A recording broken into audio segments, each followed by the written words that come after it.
Hey, what's good, YouTube, man? It's your boy Stay Alive 16, man. I'm back with another video. I ain't gonna lie, I do not know how to pronounce this person's channel name, but I'm gonna leave the original video in the description down below and her channel down below as well. But we got the darkest. This anime created a murderer in Japan, the darkest anime in history. So I ain't gonna lie, I just seen this crossing around. I'm like, let me see what's going on with this shit. Like, for real, though. But like I'm subscribed, man, let's get to it, man. That's all I gotta say. On October 22, 2018, the first episode... Bro, that shit started pissing me off, bro. I'm sick of these spam calls, bro. Oh, my goodness. But, man, like, how did this create? I don't... of a sports anime called Tsurune airs on television. On October 22, 2018, the first episode of a sports anime called Tsurune airs on television. People from all over Japan become quick fans of this show. It is about a young man who loses his passion for archery.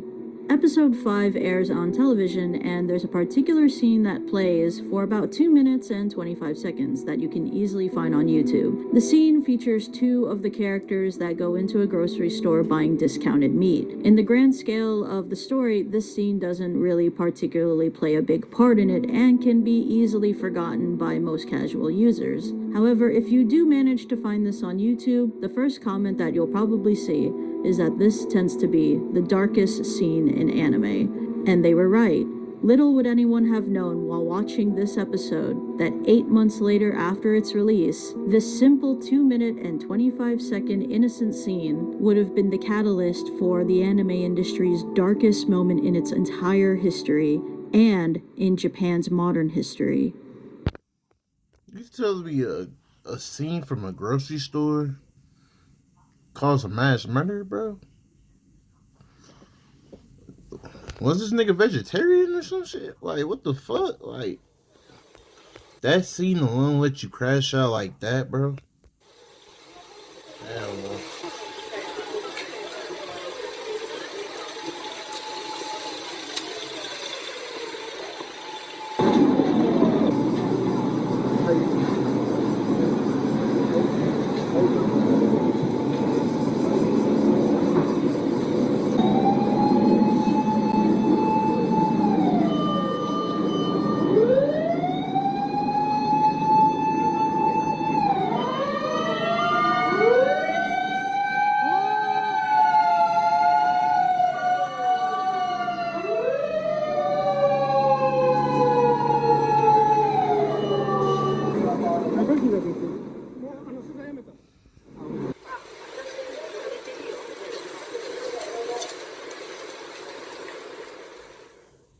Hey friends, it's akidearest, and today I wanted to discuss something about an event that I'm sure many of us remember from 2019 when a very famous animation studio... I think I heard of some shit like this happening in Japan, bro. Look, he kind of forgot, bro. But yeah, I think I heard this shit because I remember watching, what's it called, fucking Fire Force, I think. Yeah, and then it got delayed because somebody set the studio on fire or some shit. Is this the same shit? Damn, bro. Kyoto Animation, which is responsible for many anime films and anime series that we all know and love, was unfortunately victims at the hands of a man named Shinji Alba, who was an arsonist that went into the studio, poured gasoline, and took the lives of over 36 of its staff members, making this one of, if not the worst mass murder in not only the anime industry, but in Japan's modern history. Now, again, this happened in 2019, and many of you may be wondering, why am I making a video about it so many years later? That is because as of... I'm not laughing because of the situation, bro. I'm laughing because of the dude name, bro. I ain't gonna lie to you. When she said Shinji, bro, that shit just got me reminded me of that fucking anime house of RDC, bro. Like with that Shinji shit. I ain't gonna lie, bro. That's fucked up, bro. January 2025, this year, this chapter has been officially closed due to some updates, and I figured that now that it's officially closed, that I explain some things that I was researching of the motivation behind the attack up to what was going on behind the scenes, and some conversations that were going on between the arsonist and some people that were around the case. So let's just go into the very beginning with Shinji Alba and what drove him to do what he did. So Shinji Alba was a crazed otaku who was obsessed with anime, and he submitted a novel to a competition that is run by Kyoto Animation, where they look for several people all around Japan to submit novels and to submit ideas that could potentially be part of their projects, whether it be anime series or films. And according to Shinji Alba, he decided to submit his novel into this competition. Now, cut to, an anime comes out called Tsurune, and I personally have never seen this anime, but there's apparently a scene that is about 2 minutes and 25 seconds long where there are two characters at a grocery store buying discounted meat. Now, when I first saw the scene, to be honest, there's not really anything in this scene that stuck out to me. Nah, for real though. Like, it's just two people grocery shopping, bro. What the fuck? Like, how do you crash out on this scene, bro? Like, what the fuck? It's really just two kids that are buying discounted meat, and it's a very basic kind of conversation that doesn't last very long in the anime, and it's actually very forgettable. But unfortunately, the man Shinji Alba would disagree heavily. He was convinced that this specific scene was taken from his anime, which infuriated him so much that he wanted to take out his frustrations and resentment on Kyoto Animation and everyone in it. Now, this next part will go into the graphic detail of what happens. Alba buys 40 liters of gasoline from a gas station a few days before. Bro, it's not that deep, bro. Like, are you fucking serious? This dude get mad because claiming that they took his scene. Like, bro, that scene is unforgettable. Like, literally, like she said, you had to, like, that was an impactful scene or some shit. Like, you think, like, come on, like, what the fuck, bro? I could see if it was, like, I don't know, man, just something, like, fucking amazing. But it's not like a, oh my gosh, bro. For the attack, he rents a car to transport the gasoline in two large containers. He bought lighters and kitchen knives, which were possibly used for self-defense or further attacks. Now, around 10:30 a.m. This dude crashed out over a generic scene, bro. Like, come on, man. Anybody could have did that scene, bro. Like, man, fuck out of here. You had to, like, that shit was like special. Like you thought you, like, come on, man. You thought that scene. On July 18th, 2019, Alba arrived at Kyoto Animation Studio 1. He forced his way through the front entrance where many employees were working. Upon entering, he shouted the word "die" and started pouring gasoline around the lobby. Alba ignited the gasoline using a lighter. The gasoline vaporized rapidly, causing a fireball explosion and engulfed the entire first floor almost instantly. The fire spread up the stairwell due to the chimney effect, trapping many employees on the upper floors. Many employees tried to run upstairs but got trapped due to the rapid spread of fire and smoke. 36 people lost their lives, with many found near the stairwells and windows where they had tried to escape. 33 others were injured, including severe burns and respiratory injuries. Alba himself suffered third-degree burns but survived. Some people who were near the back exit managed to escape before the fire blocked the way. Those on higher floors attempted to break windows and jump, while others collapsed from smoke inhalation. Only a few employees survived on the third floor by reaching the rooftop, but the fire consumed most of the building before others could escape. Alba was arrested after months of medical treatment and later sentenced to death in January 2024. Kyoto Animation lost decades of talented animators, including industry veterans and young rising stars. The studio later rebuilt and continued producing anime, honoring those who lost their lives. Now, during the investigation, one of the most interesting things that happened through this was that Kyoto Animation was looking through their submissions for the competition, and turned out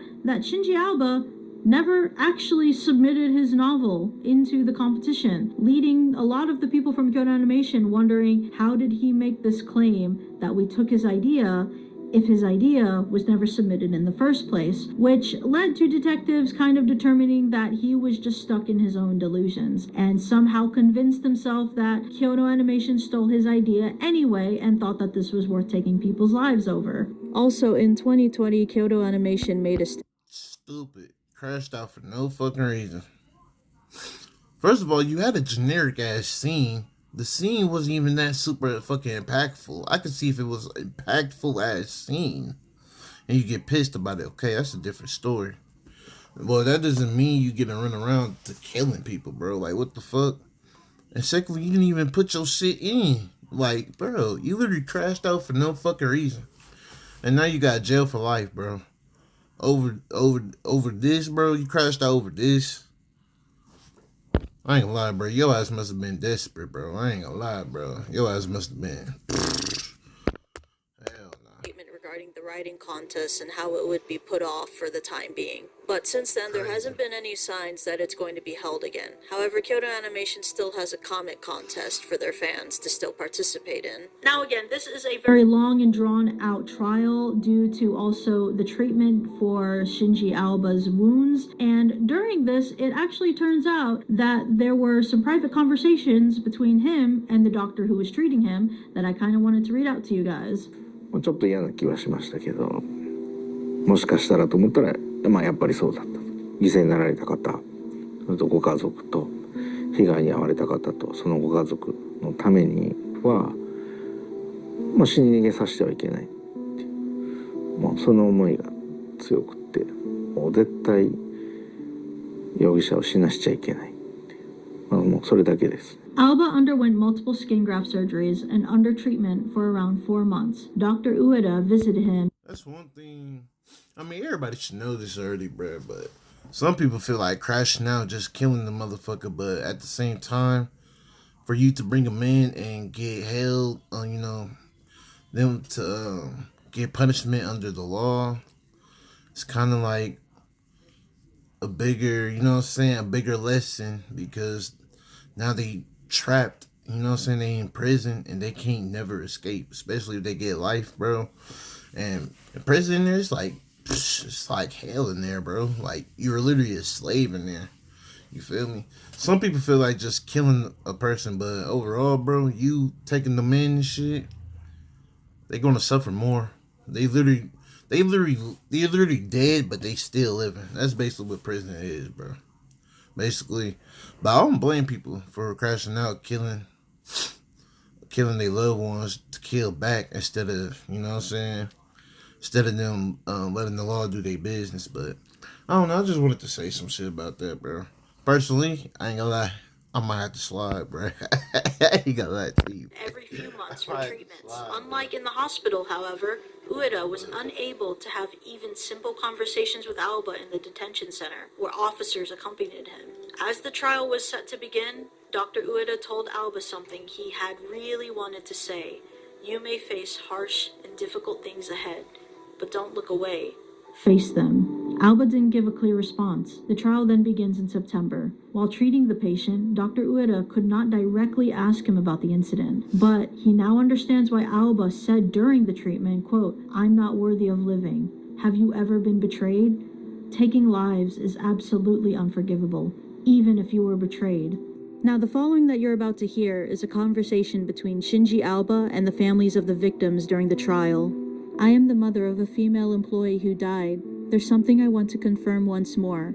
When you poured gasoline, 2 female employees said, What? There's no mistake about that. One of the female employees you saw is likely my daughter. You poured gasoline all over the place, but did you see whether it got on the 2 women? No, I did not. You poured it with such force that it splashed on surrounding employees. I think it probably did. When you shouted, "Die," were you addressing all the employees, including my daughter? That is correct. My daughter, who burned to death, had just joined the company and was assigned to Studio One in June, only a month before the incident. She joined after the anime you claimed was plagiarized was already created. Did you ever consider that employees like her would be there? I'm sorry, I didn't think that far ahead. Alba believed that he was interacting with a female director at Kyoto Animation through an anonymous message board on 2chan, and he developed a one-sided romantic attachment to her.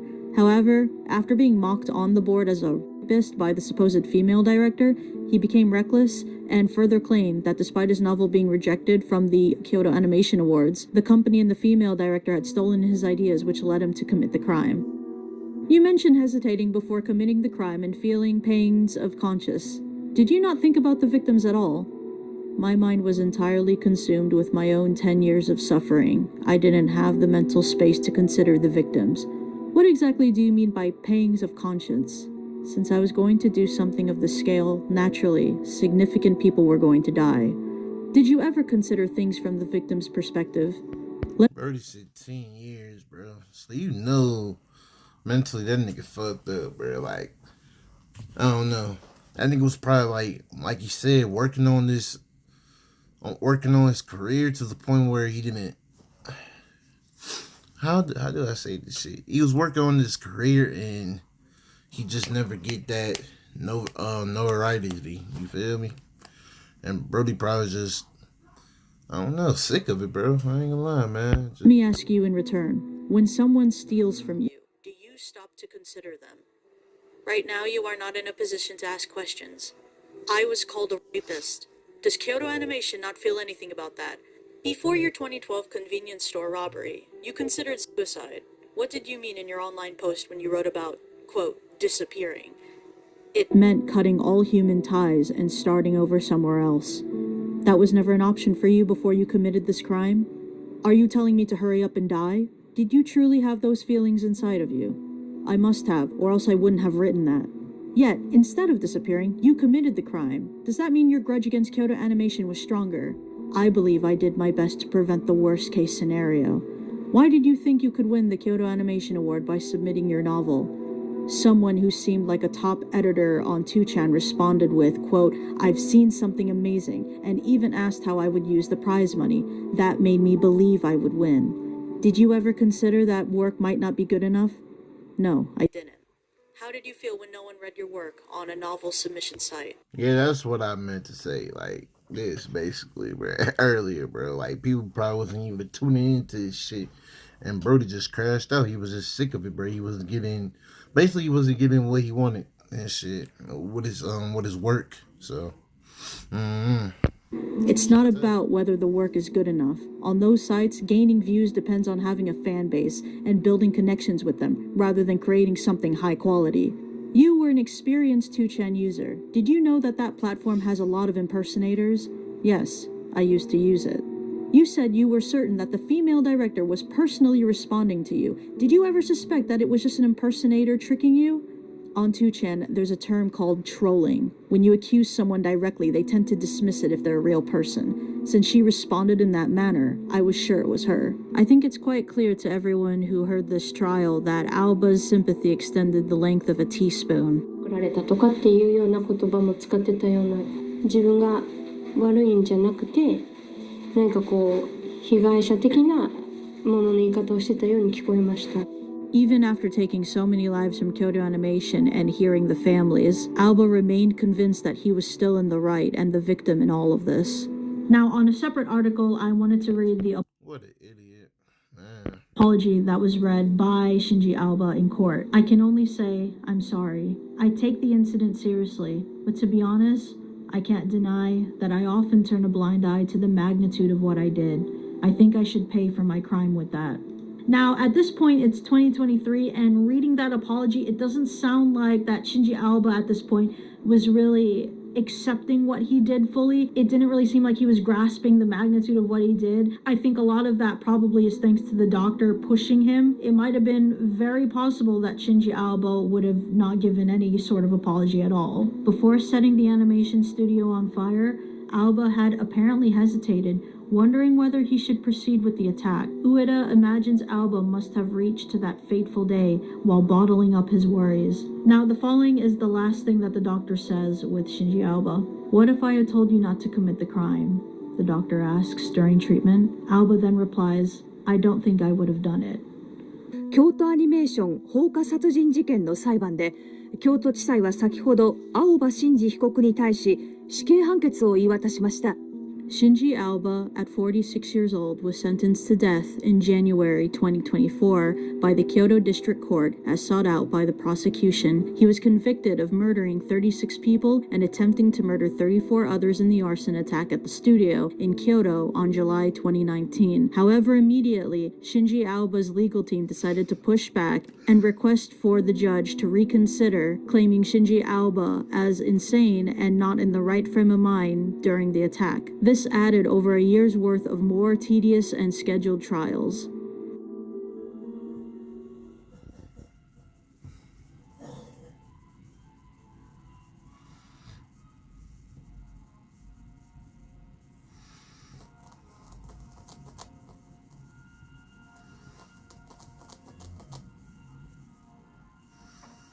Now let's go back to what the doctor said to Shinji Aoba in private. He said, "You may face harsh and difficult things ahead, but don't look away.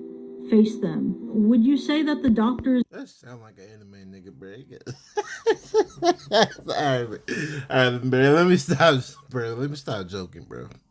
words might have gotten to Shinji Aoba, that maybe he's taking some sort of responsibility by accepting the death penalty and getting what he deserves? If this doctor really could have affected Shinji Aoba to accept the death penalty, who's to say that maybe in a different time or a different life with the right person, somebody else could have convinced Shinji Aoba to not do what he did and commit this heinous crime?